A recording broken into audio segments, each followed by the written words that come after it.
Ekins of the Cato Institute. So, Emily, the Washington Post featured a bunch of pictures you took trying to explain the Tea Party. What happened? Well, I went to the 9/12 rally in Washington, D.C., and I decided to try and take a picture of every single sign I could find. I started at the back, walked back and forth in a systematic fashion until I got to the front, took pictures of about 250 signs, and I categorized them. Then about over 50% of the signs were related to what I call a limited government ethos. Lower spending, less government, issues related to socialism. And there were about 6% that were more controversial in nature, those suggesting that President Obama was not a citizen or related to his race. And some people have said that the small number of racist signs somehow proved that the Tea Party movement was not racist. I don't think that proves anything, and you don't claim it does. But the signs are telling in that there was the occasional, somewhere in Kenya, a village is missing its idiot sign, but most of it was along the lines of stay out of my bedroom and my boardroom. Right. This is what these signs tell us is something about salience. What issues matter most? When people have a short amount of space to say one thing, the one thing that they care most about, that's what they're going to put on their sign.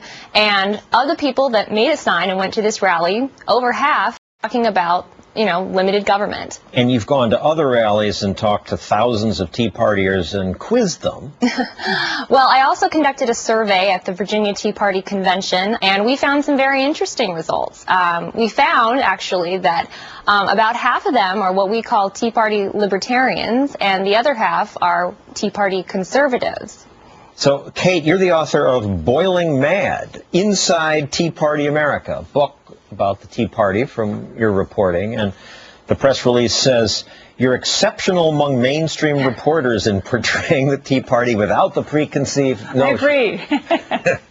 But there was such an assumption that you work at the New York Times, you were going to smear them? Well, I think that is the assumption. I mean, look, conservatives are always going to think they're not going to get a fair shot at the Times, and I think liberals always think that we bend over backwards to be too nice to conservatives, so you sort of can't win. But yeah, I did set out to do in some ways what Emily was doing by going a little bit broader, not just looking at Tea Party rallies, but going to meetings where they're organizing and watching them get out the vote efforts.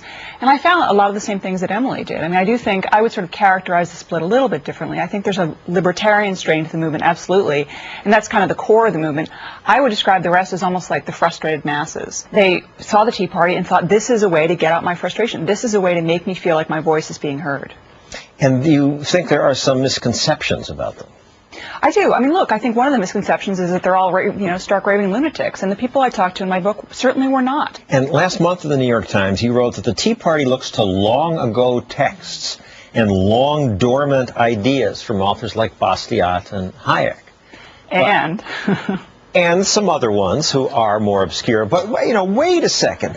Margaret Thatcher held up this book and said, this is what our ideas are. This is our plan. Hayek is recent. This is a wonderful book, by the way. I highly recommend it. It's dense, hard to get through, but is this long dormant to the New York Times? No. Hayek won a Nobel Prize. As we noted in that story, John. That's true. No, look, the story that I wrote was talking about not just Hayek, not just Bastiat, but other writers like Cleon Skousen, who I stumped you with, I believe, before we came on the air. You didn't know. No, I know. Remember who he was. It just took me a moment, but he is more obscure. But even Ron Paul has talked about this. He talked about how he, for 40 years, he's been going to college campuses and talking to people about, or he's been going around talking to people about the Austrian economists. And nobody listens, and everyone, they draw blank stares. And he said, in 2007, when he was campaigning for president, he would go to college campuses, and he suddenly, everyone was sort of nodding their heads and saying, yeah, Hayek, Bastiat, we're with you on these issues.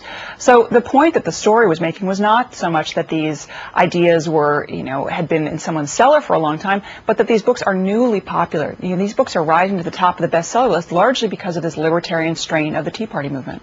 If you ask Tea Party members, do you want smaller government, even if you get fewer services versus bigger government with more services, 92-4 in favor of smaller government. So hip, hip, hooray. That sounds great until I look at the very same survey, and they were asked, are the entitlements, which are what are bankrupting us, worth the costs? 62% said, yeah, that's a good use of our tax money. And then a Bloomberg poll saying